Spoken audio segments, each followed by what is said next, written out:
नमस्कार, मैं राजीव बंसल। आप देख रहे हैं हाँसी की आवाज़। 16 दिसंबर को विकास रैली में हाँसी जिला डिक्लेयर हुआ था। उसके बाद 1 तारीख को डीसी महोदय डॉक्टर राहुल नरवाल की यहाँ नियुक्ति हो गई थी। उन्होंने पदभार ग्रहण कर लिया था। उसके बाद पूरा प्रशासन यानी कि 30 से ज़्यादा कार्यालय डिस्ट्रिक्ट के अंदर यहाँ आने हैं और बनने हैं, तो वो कार्यालयों के लिए सचिवालय की जगह कम पड़ती है। ऐसे में डीसी का आवास कहाँ होना चाहिए? हाँसी में होना चाहिए। आज हम खड़े हैं डीसी आवास के बिल्कुल सामने। आप ये इनकम्बेंसी बोर्ड आप देख रहे हैं, नेम प्लेट देख रहे हैं, DC residence Rahul Narwal IAS deputy commissioner हाँसी। ये वो जगह है जहाँ एसडीएम का रेजिडेंस हुआ करता था। और एसडीएम हमेशा यानी कि पहले एक आध बार तो यहाँ रहे हैं, लेकिन अधिकतर एसडीएम हिसार से अप डाउन करते रहे हैं और यह कई दिनों से खाली था। यह बता दें कि मलिक हॉस्पिटल ढानी राजू के बिल्कुल सामने एसडीएम साहब का आवास हुआ करता था, जो डीसी आवास के अंदर तब्दील कर दिया गया है। ये रेनोवेट तो पहले भी हो गया था, इसका और सुधारीकरण किया जा रहा है। अब हम बताते हैं दूसरी जगह कि डीसी साहब का कैंप कहाँ लगता है। रेस्ट हाउस में डीसी साहब समाधान शिविर लगाते हैं, कॉन्फ्रेंसेस करते हैं, लेकिन लघु सचिवालय जो सचिवालय है, जो सेक्रेटरीट है, जिला सेक्रेटरीट हाँसी का है, उसकी दूसरी मंजिल पर 40 लाख की लागत से एक मॉडर्न कॉन्फ्रेंस हॉल बनने जा रहा है, जो बिल्कुल यानी कि आयताकार शेप में बनेगा, जिसमें 40 कुर्सियां डलेंगी, मॉडर्न कुर्सियां डलेंगी, साउंड प्रूफ होगा जैसा कि हमें सूत्रों के मुताबिक पता लगा है, और सब पर माइक होगा। 3 बड़ी एलईडी होंगी उसके अंदर और बिल्कुल साउंड प्रूफ होगा। इसके लिए यह प्रस्ताव पारित कर दिया गया है। इसके लिए डीसी महोदय आगे कब टेंडर लगवाएंगे, और सूचना यह भी है कि ये 1 महीने के अंदर बनकर तैयार हो जाएगा। अब बात आती है नगर परिषद की। नगर परिषद की बिल्डिंग बहुत पुरानी हो चुकी है, सदियों पुरानी हो चुकी है। नगर परिषद बिल्कुल जर्जर हो चुकी है।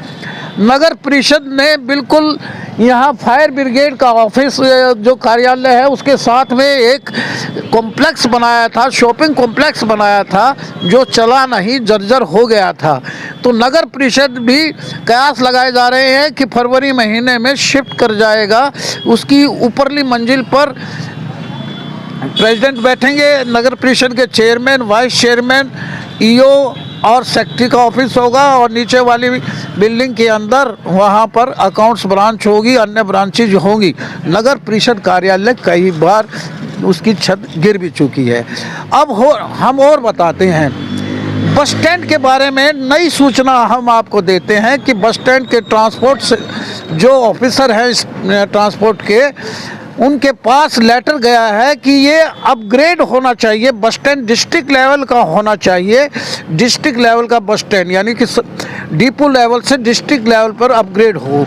इसके लिए उन्होंने पूरी ज़मीन के कागजात मांगे हैं कि ये 4 एकड़ के अंदर है और ये छोटा पड़ रहा है, तो इसको कहाँ शिफ्ट किया जाए, और इसकी भी योजना तैयार की जा रही है।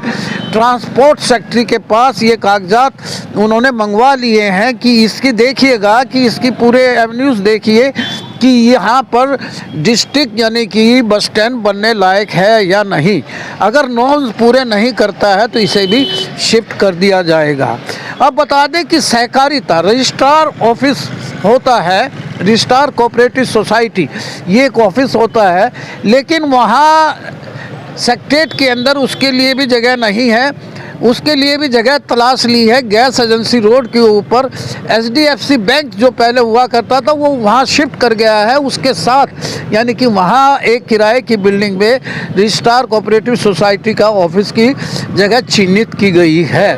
उसके बाद हम बता दें कि सहकारिता ऑफिस के 2 और अधिकारी होते हैं, उनके लिए भी अलग से कोई जगह चिन्हित की गई है।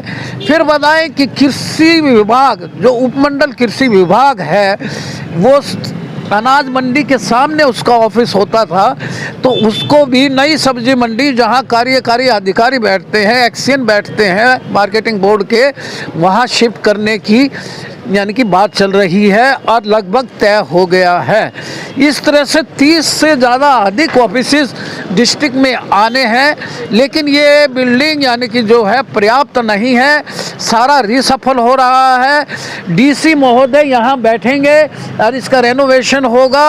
कॉन्फ्रेंस हॉल जो फिलहाल इन्होंने यानी कि रेस्ट हाउस, जो नया रेस्ट हाउस है, इसकी सेकंड फ्लोर के ऊपर बनाई हुई है, तो वहाँ 1 महीने के अंदर एक मॉडर्न कॉन्फ्रेंस हॉल भी बन जाएगा।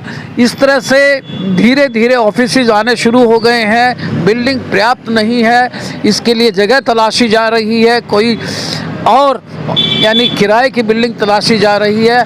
यह सूचना हम इसलिए दे रहे हैं कि डीसी महोदय हांसी बैठने का आवास हांसी हो गया है और उनके आवास के सामने ही खड़े हैं।